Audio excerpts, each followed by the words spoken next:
Assalamualaikum warahmatullahi wabarakatuh. Selamat pagi anak-anak hebat. Bagaimana kabar kalian hari ini? Semoga kalian hari ini dalam keadaan sehat walafiat ya. Hari ini kita akan belajar tentang tema 1, selamatkan makhluk hidup, subtema 2, hewan sahabatku, pembelajaran 1.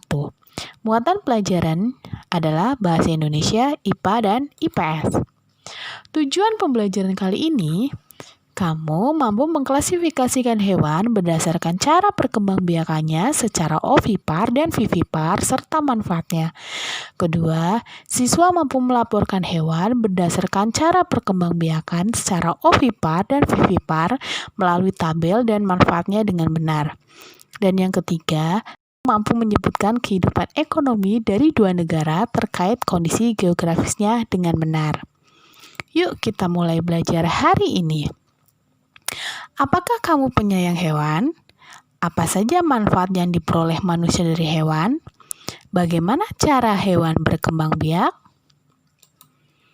Ayo kita pelajari bersama-sama.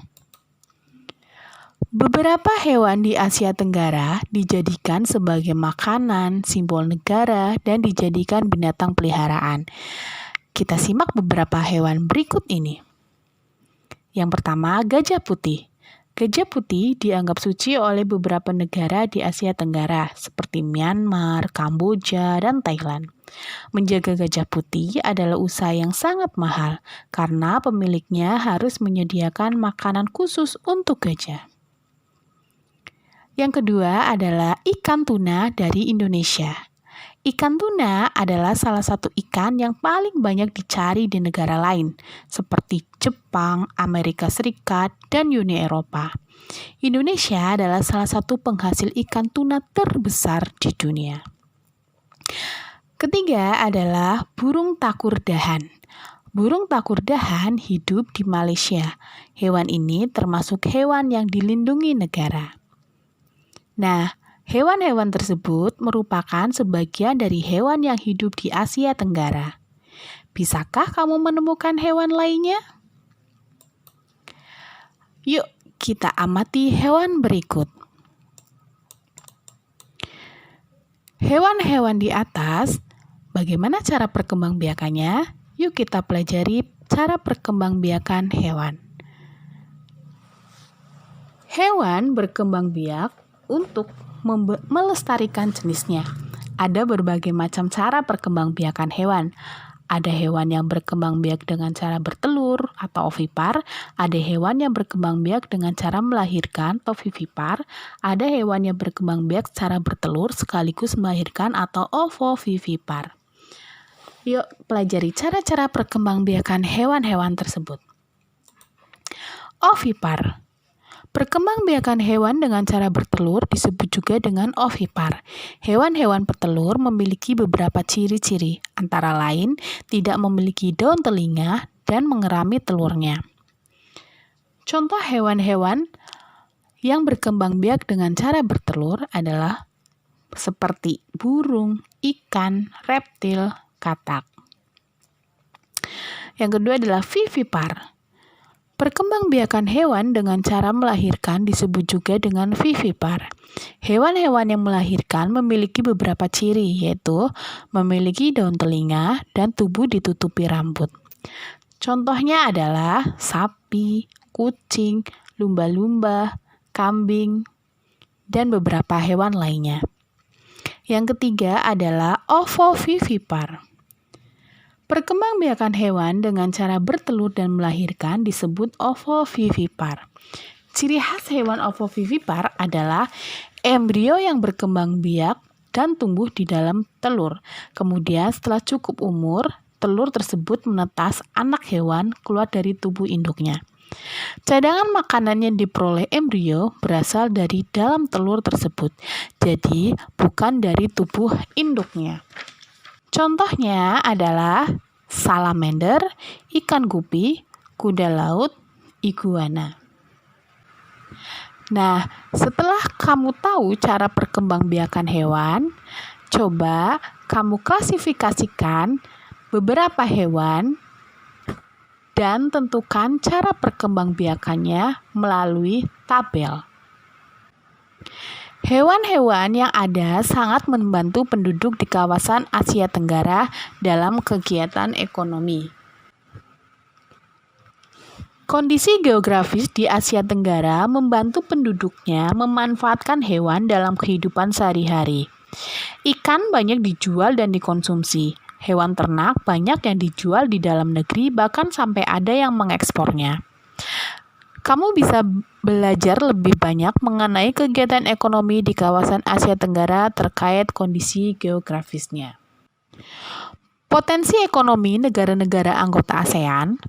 Kawasan Asia Tenggara terletak pada jalur perdagangan dunia. Kawasan ini menjadi jembatan antara kawasan Eropa dan Asia Timur. Oleh karena itu, Asia Tenggara menjadi wilayah persaingan bagi pihak-pihak yang ingin memanfaatkan kedudukannya strategis kawasan ini. ASEAN berperan sebagai wadah untuk menghindari persengketaan yang mungkin timbul. Dengan posisi yang strategis ini, setiap negara di kawasan Asia Tenggara memiliki kekayaan sumber daya yang menjadi kekuatan negara. Berikut adalah potensi ekonomi negara-negara anggota ASEAN. Yang pertama adalah Brunei Darussalam. Negara Brunei Darussalam terkenal dengan kekuatan sumber daya alam berupa minyak bumi dan gas alam. Brunei menjadi negara di Asia Tenggara yang memiliki pendapatannya per kapita tertinggi karena gas alamnya. Yang kedua adalah negara Filipina. Filipina adalah sebuah negara kepulauan yang mata pencahariannya sebagian besar penduduknya adalah di bidang pertanian. Filipina berhasil menjadi salah satu negara di dunia yang dapat membangun dan mengembangkan pertaniannya dengan baik. Beberapa contoh unggulan hasil pertaniannya diekspor ke berbagai negara seperti nanas, padi, kelapa, dan gula. Hasil pertanian ini juga yang menunjang perkembangan ekonomi negara ini. Yang ketiga adalah negara Indonesia. Sebagai negara kepulauan terbesar di kawasan ini, Indonesia memiliki ragam sumber daya alam yang sangat kaya. Banyak hal yang dapat dikembangkan untuk memperkuat perkembangan ekonomi Indonesia. Saat ini, Indonesia mengekspor minyak dan gas bumi, tekstil, dan produk-produk dari kayu. Pertambangan menjadi salah satu pintu masuk para pengusaha mancanegara ke Indonesia. Keindahan alam Indonesia pun merupakan daya tarik yang menjadi sumber devisa negara dari sektor pariwisata. Negara selanjutnya adalah Kamboja. Di Kamboja mengalir Sungai Mekong. Daerah di sekitar Sungai Mekong merupakan daerah yang subur, maka pencahariannya penduduk Kamboja adalah pertanian. Hasil pertanian Kamboja yang besar adalah padi dan karet. Negara selanjutnya adalah Laos. Laos bertetangga dengan Kamboja. Negara ini dilewati oleh aliran Sungai Mekong. Sama seperti di Kamboja, kegiatan pertanian banyak dilakukan di sepanjang aliran sungai ini. Sebagian besar hasil pertanian dinikmati oleh masyarakat Laos. Negara selanjutnya adalah negara Malaysia. Kegiatan ekonomi utama penduduk Malaysia adalah di bidang pertanian, pertambangan, dan perindustrian. Perdagangan internasional merupakan salah satu kegiatan ekonomi Malaysia yang mengalami pertumbuhan tercepat. Peralatan elektronik, minyak, dan gas bumi diekspor ke negara lain. Produk dari kayu, minyak sawit, karet, tekstil, sepatu, dan bahan-bahan kimia diperdagangkan di dunia internasional. Selanjutnya adalah negara Myanmar. Mata pencaharian utama penduduk Myanmar adalah pertanian, perkebunan, dan pertambangan. Padi merupakan hasil utama dari pertanian. Myanmar merupakan salah satu negara penghasil padi terbesar di Asia Tenggara. Negara selanjutnya adalah negara Singapura. Singapura merupakan negara paling maju di kawasan ASEAN. Letak Singapura sangat strategis. Saat ini, Singapura menjadi negara transit teramai di Asia. Selanjutnya adalah negara Thailand. Thailand sering disebut sebagai lumbung padi di Asia Tenggara. Padi memang merupakan hasil pertanian terbesar dari negara ini. Selain itu, perkebunan, kehutanan, pertambangan, dan industri juga merupakan kegiatan ekonomi penduduk Thailand. Saat ini, penghasilan utama Thailand adalah sektor pariwisata. Keunikan bangunan budaya di Thailand menjadi daya tarik tersendiri bagi para wisatawan mancanegara. Negara yang terakhir adalah negara Vietnam. Setelah pulih dari Perang Vietnam, negara ini mulai berkembang di berbagai sektor perekonomiannya. Pariwisata dan turisme mendukung perkembangan ekonomi. Bidang pendukung lainnya seperti usaha jasa di bidang perhotelan, restoran, serta transportasi juga turut berkembang pesat. Setelah kamu mengetahui potensi ekonomi negara ASEAN, kamu bisa membandingkan dua negara dari kehidupan ekonomi melalui diagram Venn. Contoh diagram Venn potensi dua negara. Di sini ada negara Indonesia dan Singapura. Ada persamaan dan perbedaannya. Persamaannya, negara tropis. Yang kedua, anggrek sebagai bunga khas. Ketiga, negara berbentuk republik. Dan yang terakhir, negara sama-sama pernah dijajah. Perbedaan dari negara Indonesia dan Singapura adalah pemanfaatan anggrek digunakan sebagai bunga hiasan, sedangkan kalau di Singapura, pemanfaatan anggrek dijadikan aromaterapi. Kemudian luas Indonesia 1.905 km persegi, sedangkan Singapura hanya 719,1 km persegi. Di Indonesia, memakai bahasa Indonesia sebagai bahasa resmi, sedangkan di Singapura, bahasa resminya adalah menggunakan bahasa Inggris. Dan yang terakhir adalah, di Indonesia potensi wisata karena kekayaan budaya dan alam yang indah, sedangkan potensi wisata di Singapura karena modernisasi negara.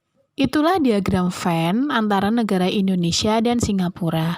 Kamu bisa mencari potensi negara dua negara lain, misalkan Indonesia dengan Thailand, Singapura dengan Malaysia, dan negara-negara lainnya.